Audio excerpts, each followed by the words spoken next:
Boa tarde, senhores jornalistas. O MPD congratula-se com a promulgação do Orçamento de Estado para 2023.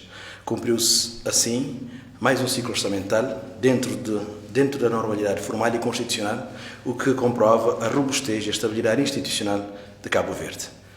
Cabo Verde vive, efetivamente, uma policrise. Como diz o Presidente da República, são tempos difíceis, inéditos, complexos e incertos. Foi assim em 2020 e 2021 e continuou em 2022. Para 2023, o contexto ainda encerra uma grande dose de incerteza e de riscos. Assim, o Orçamento de Estado para 2023 segue o mesmo espírito dos anteriores. Se prepara para a eventualidade de ser mais um ano de crise, continua a projetar a retoma e ambiciona fazer reformas estruturais. Tudo dentro de um quadro de ponderação alinhado com as projeções internacionais, sempre fiel à nossa linha de pensamento político, aos nossos compromissos eleitorais e à nossa agenda económica. Pelo que não nos revemos no eventual excesso de otimismo anunciado pelo Presidente. Nem tampouco percebemos a que cenários macroeconómicos que o Presidente se refere. Os pressupostos do Orçamento para 2023 foram preparados por reputados técnicos do Ministério das Finanças, teve o suporte do Grupo de Apoio Orçamental e existe toda uma estratégia para a execução que garantem segurança e elasticidade, como aliás aconteceu nos anos anteriores.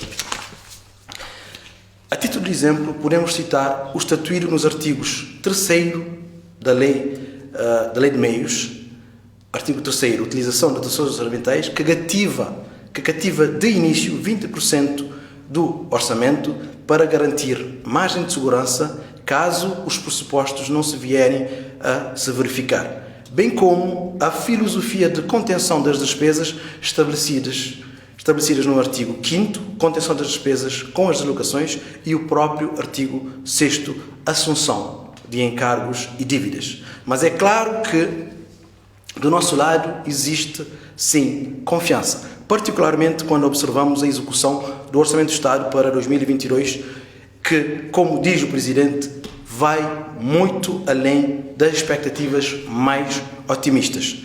Portanto, perante todas as dificuldades, estamos perante uma retoma que está a colocar o país de volta ao crescimento. O déficit vai ser metade do previsto, bem como o saldo global e o saldo primário. A dívida pública em percentagem do PIB vai reduzir dos cerca de 150% para perto de 130%. No entanto, temos de concordar com o Presidente quando ele afirma que a crise tem aumentado a exposição do país ao desemprego, à pobreza, à extrema pobreza, pelo que existe, sim, a necessidade de um esforço significativo do orçamento para poder proteger aqueles que mais precisam.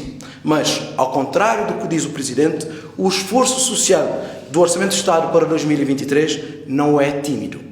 É, simplesmente, o maior esforço alguma vez efetuado em Cabo Verde. São cerca de 43,5% do orçamento canalizado para este fim, num esforço de 8,7 milhões de contos em transferências diretas, aonde podemos destacar o aumento do salário mínimo, o aumento do salário da administração pública, destacar mais 3 mil pensionistas, mais 100 mil contos para atualizações salariais e mais 248 mil contos para progressões e regularizações, e mais 2 milhões de contos em transferências indiretas, em redução de IVA para a energia, para a tarifa social da água e energia, para as cantinas escolares, e isenção das propinas, e isenção da taxa moderadora, etc.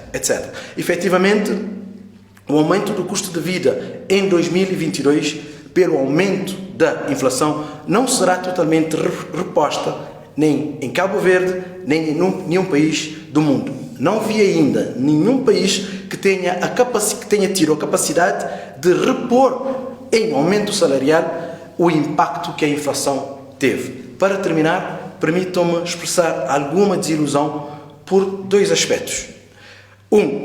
o facto do Presidente não ter abordado na sua nota o Fundo Mais, um novo e inovador instrumento que visa atacar a extrema pobreza, e a forma como o Presidente abordou o tema do endividamento. Aqui se esperava alguma solidariedade do Presidente, tendo em conta que a fatura que pagamos hoje se refere ao tempo em que ele foi Primeiro-Ministro. Uma última questão tem a ver com a eventual inconstitucionalidade do artigo 6º da Lei de Meios. No nosso entendimento, os princípios da contenção das despesas expostos neste artigo, particularmente na questão das viagens, está em sintonia com as melhores práticas internacionais e é consensual. Mas podemos sempre recorrer ao Tribunal Constitucional para uma avaliação. Estaremos serenos e pensamos que os demais órgãos de soberania comungam dos princípios que estão expostos no artigo 6º. Muito obrigado.